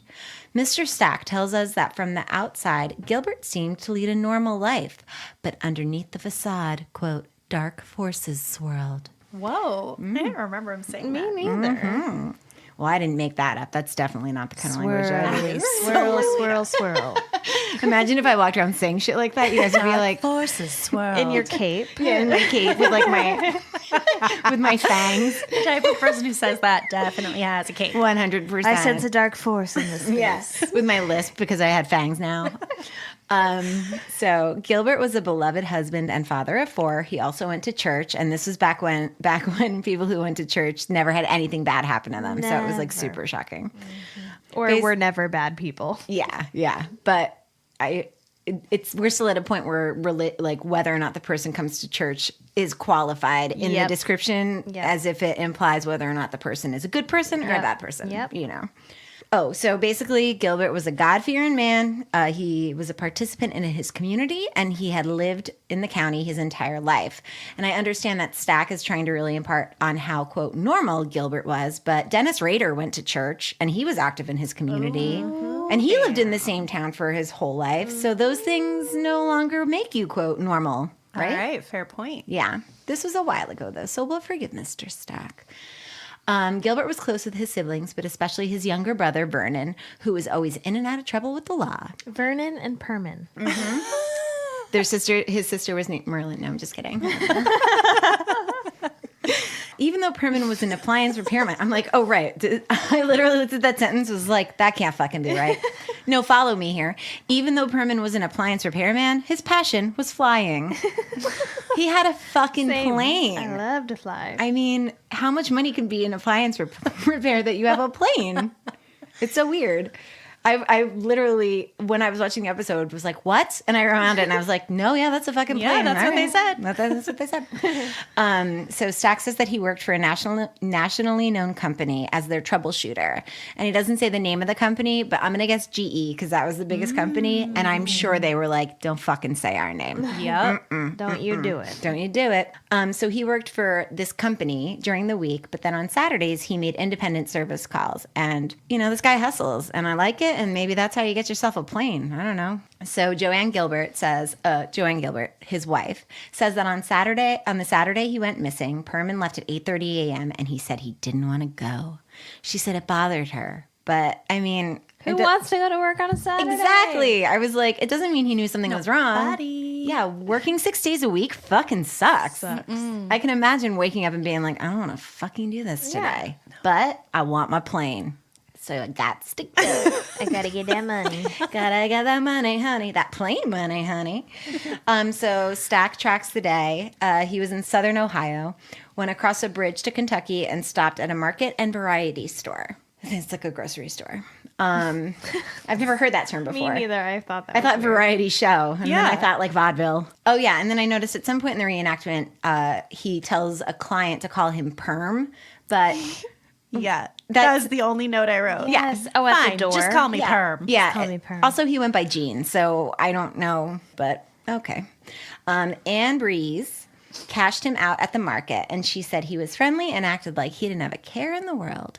He would ask her to lunch every time he checked out with her, which I think is super cute because he knew she couldn't go, but... Yeah, and I think it was like not in a predatory way. No, he just seemed like a very fun- flirty, Yeah, he was like, jovial "Are you person. gonna eat lunch with me today?" Yeah, I feel thought it was like, cute. You know, he was a bit of a flirt, and she liked it. You know, she seemed They to have a kept lot of talking affection. about how handsome he was. They did, yeah.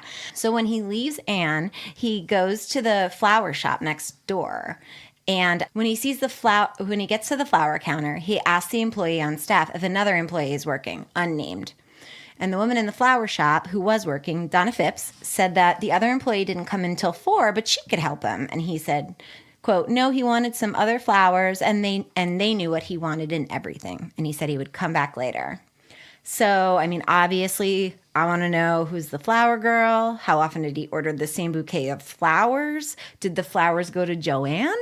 Yeah. The conversation implied that he had placed the order with this particular person enough times that she would, quote, know. But Stack makes it seem like the places his side job put him that day were random. So, like, that's weird to me. That's like spidey senses tingling, you know? So once Gilbert left the flower shop, we lose him, and we don't know where he was or who he was with. That time, that's basically lunchtime. That's lunchtime on Saturday to the time on Sunday when the body's discovered. So it's like 18 to 24 hours. Oh, I didn't realize it was that close. I guess. So Joanne expected him home at 3 p.m. on Saturday, but he never arrived. Joanne described waiting for him and being scared. She said she couldn't go look for him because she had a young child and didn't want to put her in the car. At around 3 a.m., she called a friend and asked if he had seen Permon, and he hadn't. She contacted the police, but they didn't. This is from the show. She contacted the police, but they didn't turn up any leads until his body was found that Sunday afternoon. So, like, she called at 3:30 in the morning on Sunday. They found him Sunday afternoon, so I don't know how many leads they were supposed to turn up. Right. It just like was a very strange. Weird wording. Yeah, the police were responsive and they were doing their job, and then someone found his body. Yeah. So he was completely naked. Joanne had some theories as to why that was done. I don't know if she's exactly qualified to profile this murder, but I do respect her because she clearly had done her homework. Because there were no fibers found in the bullet wounds, Claremont County Police believe that he was shot while he was shirtless. The show says naked above the waist, but that's weird, so let's just say shirtless. Yeah. Naked above the waist. I thought that was weird too. It was so strange. So Permon's clothes were missing, and he had a Masonic billfold and a belt buckle that were never recovered. Permon's van was located the next day 22 miles away from where he was found. Sheriff John Van Camp tells us his watch and tools were still in the van, so it seems like robbery wasn't a motive. He says that they recovered fingerprints and hair samples, but they haven't yielded any results. In the investigation after his death, 3 theories evolved, and they're all pretty scandalous. The first was that his brother was going to testify against some people involved in organized crime, and they killed Permon as a warning. He had been at a hearing to support his brother, and the theory is that some contract killers followed him and murdered him. Permon actually told acquaintances that he felt like he was being followed that day at the courthouse. Joanne also theorizes that maybe Permon knew too much, and that's why he was killed by the mob. She jumped straight to the mob? Yep, she's jumping everywhere except the most obvious path, in my humble opinion, but okay. Joanne thinks that maybe Permon was killed to lure his brother out to go to the funeral, which does not wash. Because they're like, and his brother didn't go to the funeral. Yeah, obviously. If he's testifying in a closed courtroom and no one's allowed to know why he's there or who he's testifying about, they're not going to let him go to a fucking funeral. Yeah. And the quote mob knows that. Like, please, this theory doesn't fly at all. It's just like a very convoluted thing for organized crime members to do. Traditionally, they also don't go after family members to send a message. That's just not, That's the most extra method I can think it of. is. I'm sorry. It's cinematic, but it's not realistic at all. So then the second theory was that he had been approached by drug dealers who wanted to use his plane to transport drugs, and he said no. Oh, yes, that's Right? So this is the theory that Joanne believes happened because she said that Permon told her about the drug dealers making him an offer. I don't think that drug dealers would run the risk of attracting attention to their operation by murdering and dumping the nude body of a man by the side of the road because he wouldn't fly a plane for them. They would just find someone else. They would find another pilot who wanted some fucking scratch. Yeah. They'd find me and my plane. And I'd be like, hell yeah, I'll run those drugs for you, man. That's You don't think even if he saw their faces and was weird about it? I don't think so, because think about this is super weird to us, the fact that drug smugglers would go to people in these small towns. Right, just approach a random. But think about Boys on the Tracks and all of these cases, they were smuggling drugs the whole time. This is where it happened, in these little farm towns where nobody suspected anything, where you could pay everybody off and the drugs would come in. I don't think it's super outlandish. I just don't think that they would murder him over it. Yeah. If they murdered every person that they were like, hey, want to do us a favor, and that person said no, leave me alone, and in the reenactment he's like, I'll call the authorities, but we don't know if he actually said that. Yeah, we don't know what he said. Yeah, so And we don't know what they said. They might not have even said anything about drugs. Yeah, he might have just assumed or didn't want to help anyone. This is also another kind of outlandish story. It's not outlandish that maybe someone approached him about smuggling drugs, but it's outlandish that they murdered him for saying no. You know. So the third theory was that he was having an affair with a married woman and the husband murdered him. Permon made house calls and, quote, the very nature of Gilbert's home appliance repair was that he was around women alone a lot. He's basically... What? Well, it's the premise of most porn. Yeah. Yeah. But no, that's a classic. The stereotypical. Yeah. 70s. Yeah. Big mustache. Exactly. Huge mustache. Huge big tools. wrench. Yeah, so I wrote, it's a little cliche, but it's 1982, so I'll allow it. Yeah, it's allowed. All right. They get a pass for this one. Joanne says that she thought he was attractive and knew that other women did too. The ball cap photo does not do him justice. There's a family photo that we'll link to, and he was pretty built, and I think he could definitely be considered 1980s dad hot. He has a Johnny Cash vibe going. So yeah. So he was attractive. Other women thought he was attractive. Obviously, the woman at the checkout counter was like, he's great. I love him. If he was gross dude, she wouldn't have thought it was cute that he asked her out all the time. You hope you can get a sense for someone who's kind of gross and who's not. Exactly. So unless he's Ted Bundy. Yeah, and then you fuck. Unless he's a sociopath, and then you fuck. But that's super rare. Super rare. Van Camp says that they need someone who is around the flower shop or the parking lot and saw Gilbert to contact them. Gilbert's daughter says that she believes there are people who know who did this to her father, but they're afraid to come forward. And there is no update, honeys. Oh my God. This is a no update show. Every Wow. Siggy. Wow. I don't know if we've had that before. Never. I don't think we have. Maybe that's why we are all feeling a little bit crabby and dissatisfied. Perhaps. Maybe because none of us got any sweet answers. I for sure expected one on mine. They're like, it's a brain, bitch.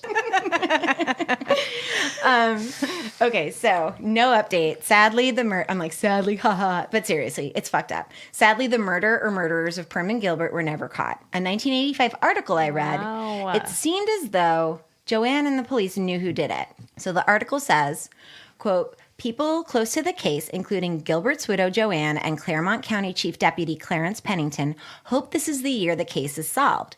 Both suggest the killer or killers could be arrested this year. The murder case involves law enforcement officials in 3 Ohio counties. Quote, I think the case is close to solution, but I can't be sure, said Joanne Gilbert. Quote, sometimes I feel like the police have been pretty close. They have a pretty good idea on where he was killed. So she says where. She doesn't say who, Yeah. which I think is a little Yeah. strange. From what she says, or from what his friends say, it does seem like Permon knew something was up. He did tell the family that he was being followed by a, quote, big man the day he met his brother at the courthouse. Also, apparently nobody knew why Vernon was testifying and who he was testifying against, and the FBI wouldn't release any information. So if taken out of context, all of that seems very shady and mysterious, but all Right. of that is like, Permon was probably paranoid because of his brother's case. The FBI is absolutely not going to blow up a real case, quote unquote, a real case on drug dealers or whatever Right. for like this small town, maybe like affiliated murder. So those aren't like, I don't know. His friend Charlotte Earhart. So they don't say how they were related or how they were friends, but she said that she saw him the Thursday before his body was found on Sunday and, quote, he wasn't himself. Something was bothering him. Something was on his mind. He was quite shook. It particularly bothered her, she said, because, quote, Permon never showed his own problems. He was always concerned with others. So they were never really able to find a motive, which makes the case very difficult to solve. Additionally, there were 3 counties involved in the investigations. Usual problems arose, like not sharing information, etc. And then he was completely disrobed, so there was no fiber evidence. Jeez. The only fact police ever really knew for sure was that he was murdered in a different location. But if they knew where, they never said. They reopened the case in 2011. Quote, we know there must be someone out there who knows something, and we're hoping this jogs their memory or their conscience gets to them, Deputy Leahy said at a press conference in 2015. Quote, what we think may happen is whoever may be a suspect may eventually die, and a second person with knowledge could come forward, Leahy said. At least it could be a resolution to the case. Yeah. New technology has been used to test materials gathered in the case from his body and the van, but a recent test as of 2011 did not yield any new results, Leahy said. It's unsolved. So, then you just go through sitcoms online and... Yeah. So I think that the most likely Occam's razor is that he was having an affair. So the following are sort of comments that I pulled from sitcoms online, and the usernames are... Justin5256, Unsolved M Fanatic, Theaset, Freakbook, and Dark Dante. So I took their comments and kind of compiled why I think that he was having an affair. Like, these are all the reasons why. One of the strongest pieces of evidence that he was surprised by someone is that his watch was found hung over the gear shift. That suggests that he was taking his clothes off inside the van. Why would anyone do that? To have sex. Yep, to go to Bone Town. 100. They gonna be boning. I think, and as do these other people, that the husband probably knew what was up, followed the wife or followed him, and then surprised them in the middle of the act. That's interesting. But then why wouldn't they find the clothes in the van? They found the watch. So men were actually commenting like, I take my watch off because it pulls my wife's hair. Oh. But yeah, the watch, but why wouldn't they take the clothes? They took the clothes. Why would they do that? No, that's what I meant. Why wouldn't the clothes be found in the van / why would they take the clothes? They would take the clothes in case there was evidence, maybe? Like, Yeah. because if you're having, maybe you don't want your partner necessarily getting in trouble with the law. Yeah. You just want to punish the person that your partner is sleeping So with. the partner probably witnessed it? Boop. You got it, honey. Yes, that was a nose boop. You're welcome. The lover was involved either directly or indirectly in the murder. If he was having an affair with the woman and she was married or in a relationship, it would take 2 people involved in disposing the body. Permon was a good-sized man, so that is why at least 2 people were involved in disposing of the body. So the guy kills Permon and then says to his wife, if you don't help me, oh my God, you're going to jail too. oh my God. I mean, it's not that crazy. It's theory, not that crazy. right? Yeah. And then someone else wrote, and I think that this might be a possibility as well. If Mr. Gilbert was found so attractive by the women in the area, wouldn't it also stand to reason that he might also be found attractive by men? Given that this is a rural Ohio area, there would be taboos against homosexuality and bisexuality. And it's possible that even if this were suspect, the family would deny it, and authorities might not look at it as a possibility. And it would explain how someone alone could dump the body if it's another man. You know, so maybe he like picked up the wrong person. So that's a theory as well. I just like that someone was like, well, this doesn't necessarily have to be like, this could be either gender and it works, you know? So they made like a big deal about his billfold and his belt buckle being missing. Oh, yeah. Which to me, I mean, there were people posting about like Masonic people taking revenge out on him because he slept with the wife of a Masonic person. I was wondering why they even felt the need to mention that it was Masonic. Because people love the Masons and they want to talk about the Illuminati even back then. Like it's so silly. But I think like the belt buckle was probably on his jeans and the billfold was in his jeans and those clothes were never found. Yeah. It's not that deep. Like you just take your clothes off and that shit's in your clothes and on your clothes. Yeah. They like showed a picture of it and they were like, if you find these things, it's like, no, they probably just trashed the clothes and that stuff was in the clothes. And then one of the posters claims that they found a topics forum on Permon. Topics comes back. Topics comes back, but sorry, I didn't find the page. They said that they knew who the flower shop girl was.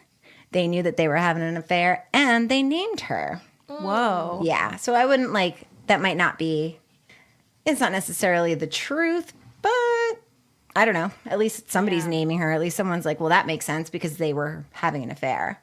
So Robin Warder, our fucking second patron saint, because he's covered all of these stories before us, and he's amazing. He did a mini-sode on Permon, and he's theorized that he was having an affair. And he said, I wonder if Permon figured that if this woman wasn't coming into work until 4, which the other employee told him, you never give a schedule out, like whatever. No, you don't. No.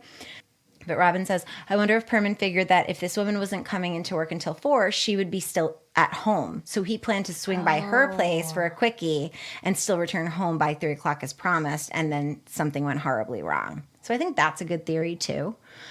Even though Joanne steadfastly said he would never have an affair, I think he probably had them. And I think she probably knew, because I don't think it's odd that she didn't want to get in the car and drive around looking for him, because I wouldn't want to put my daughter in the back of a car and go looking for my partner at 3 o'clock in the morning. But I do think it's really weird she waited until 3 a.m. to call anybody to see if they had seen him. Yes. That's 12 That's hours. a really long Also, time. her interviews were just weirdly uncomfortable. Well, people were kind of accusing her. They're like, well, what's her alibi? Blah, blah, blah. It's like, she didn't do it. She's just not being totally honest. She doesn't want to go on TV and say, like, my husband was having affairs and I don't know who did it. She doesn't want to admit it to herself. Exactly. Maybe. Yeah. You know, like, I don't think she was being nefarious. I think she was just in denial. Yeah. And again, like, to her, the extraordinary was more likely. Yeah. Like drug runners Yes. or the mob than just her husband was stepping out on her and he got caught and like killed in a jealous rage. And sadly, Joanne Gilbert passed away in April of 2002 at age 75 without learning any new information about her husband's death. Police and Permon's children are still searching for answers. So anyone with information on the case should contact CCSQ at 513-732-7545.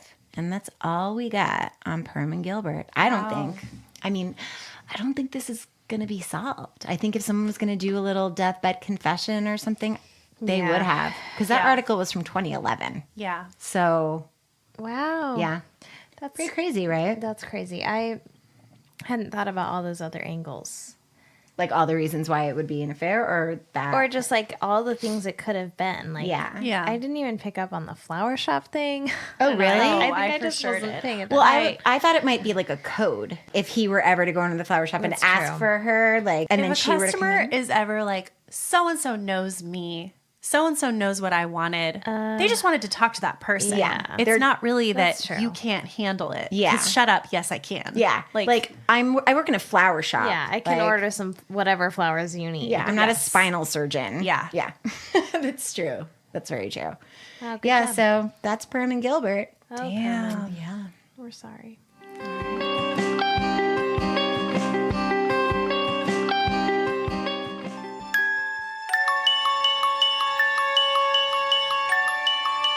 Hey everyone, it's Jen, And this is Lindsay.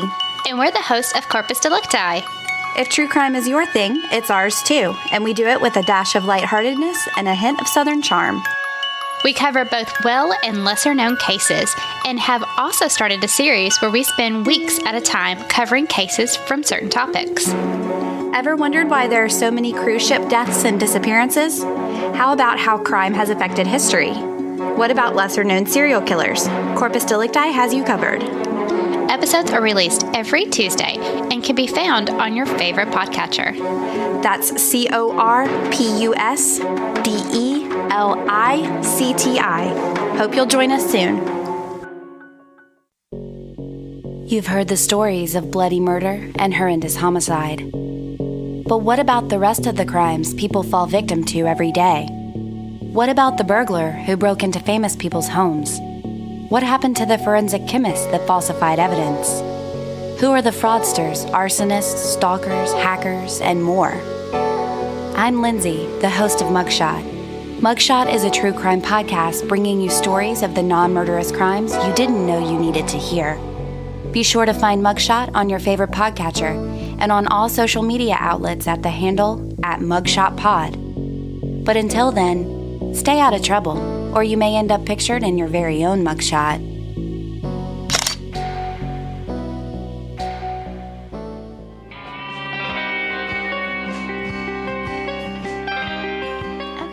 Okay. Cheersy feelsies. It's time to share and it's time to feel. Who wants to go first? I can go. Okay. Mine is just quick. But just pretty quick. Most of you probably know the activist, journalist, amazing human that is Sean King. Mm-hmm. And you should be following his social media. And he now has a daily podcast called The Breakdown, which is put out by the North Star. It is so informative, especially right now. It's really important to listen to. Why things are going so well? He is so smart, and just like, I am so happy to have like all these episodes to go back to, and I've listened to some of them multiple times. They're just such a good education, but at the end, he usually like really simply breaks down the issue, and then we'll give you action steps, like if you want to take them. But it helps me feel a little bit more in control, not so floundering Helpless. or helpless or anxiety ridden, but helps me feel informed, and then think about what I can do to help. So I would definitely recommend The Breakdown. Sean King, he's incredible. He's like my hero. I don't understand how he does it. So Yeah, there's something really special about people who in times like this can look at all of it dead in the eye and break it down for the rest of us. Yeah. You know, exactly. That's those people- exactly what he's doing. And it's like it takes someone super smart like that, because I'm just not as smart. And when issues are so big, we often Yes. feel helpless because we don't know where to begin. So Yes. it's nice when someone can be like, this is a thing you can do. Here is your action item. Yeah. You know, yeah. Yeah. Mine is, so there is this graphic novel, or it's a comic book, and it's called Bitch Planet. And it's published by Image Comics, and it's written by Kelly Sue DeConnick, who is amazing, and an artist, Valentine D. Landro. And I believe he lives in Canada, but Kelly Sue lives here in Portland, and she's married to Matt Fraction, who is another comic book writer whose work that I love. And like, in my list of couples that I want to hang out with, it's like Nick Offerman and Maiden Mullally, and then these two. Yes. So Bitch Planet is this, it's sort of like a feminist portrayal of like a 70s exploitation film. It takes place in a, quote, dystopian reality, which feels like we're getting closer and closer to every day, where non-compliant women are sent to an off-planet prison. And it focuses on the women who have been imprisoned for being non-compliant. And the prison's called Auxiliary Compliance Outpost. And the narrative arc moves through time, and then it like presents how the women were arrested, what's happening in the prison. And then like they also do fans like write in, and women are like wearing the overalls, like the non-compliant overalls. And Kelly Sue will do like a letter at the end of each issue where she talks about feminist issues. And this is just a really great read. It's super tongue-in-cheek. I definitely recommend it. So Bitch Planet by Kelly Sue DeConnick and Valentine De Landro. Nice. Alabama is a disappointment. We don't really need to like Those are our feelings. talk In about why. Georgia. But I will say, I'll do a nice little shout out to our listeners who were super nice to us this week. Right. Yeah. We were A mess. we were not doing well. No. We were not well.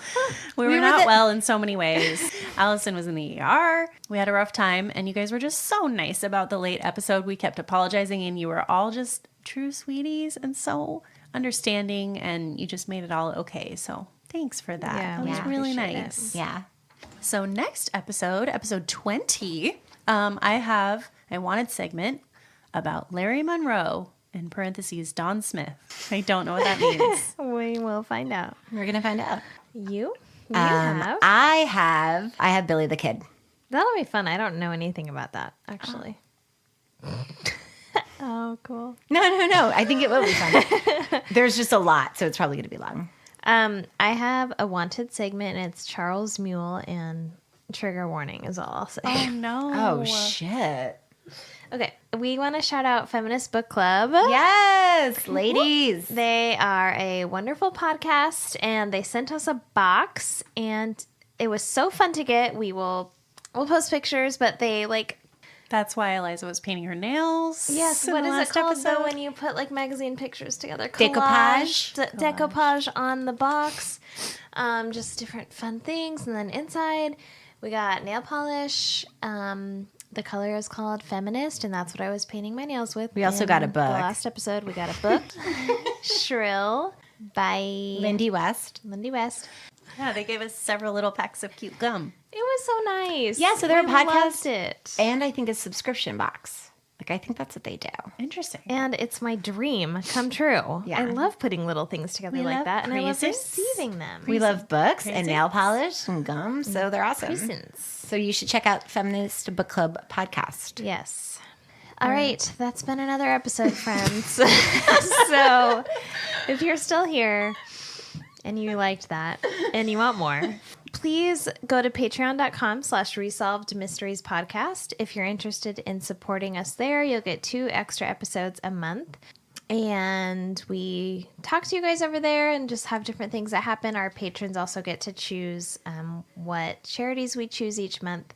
We really appreciate your support. And you can also go to resolvedmysteries.com/support to see other ways to support the show. Of course, like we said, resolvedmysteriespod.threadless.com if you want to rep your Resolved Mysteries logo, pride. Merch. Get that Nancy Drew logo on there, honeys. Yeah, that's super great. Get a cozy hoodie. Get a hoodie. And then send us your stories for listener short stack episodes. Oh my gosh, the listener short stack sure saved us a few weeks ago. Yeah. Yes. And they're so good. They're so good fun. and so fun and much easier for us than like researching 5,000 segments. So Eliza just wants to move to a pure listener short stack format. Whatever so- you guys could do to make us have to do less work would be great. Thank you. So email us your favorite unsolved mystery or story or any cold case or nostalgia you have about watching the actual show. You can do that at resolvedmysteriespodcast.com, and our email is resolvedmysteriespodcast@gmail.com. And our P.O. Box is 14005, Portland, Oregon, 97293. Just so you know, whenever anyone checks it, we send a picture to the other two girls, and everyone freaks out because we get so excited if something's in there. To see photos relevant to this episode and others we have covered, follow us on Instagram at Resolve Mysteries, Twitter, and Facebook at Resolve the Pod. Please subscribe, it really helps us. And if you like us, leave a 5-star review and tell a friend. For every review we receive in May, we're donating $1 to NAMI. Is that it, everybody? I think that's it. Thanks so much, guys. Thank you. Thanks. Bye.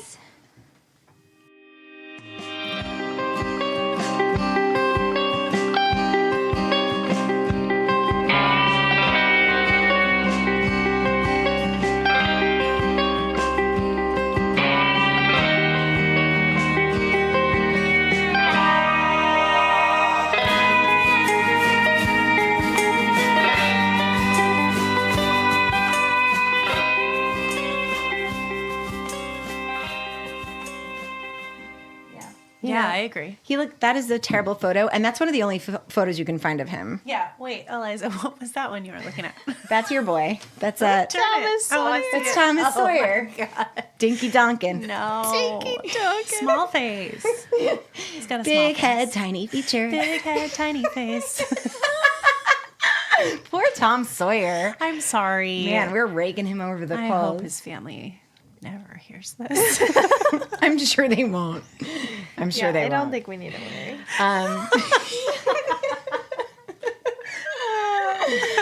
worry. Okay.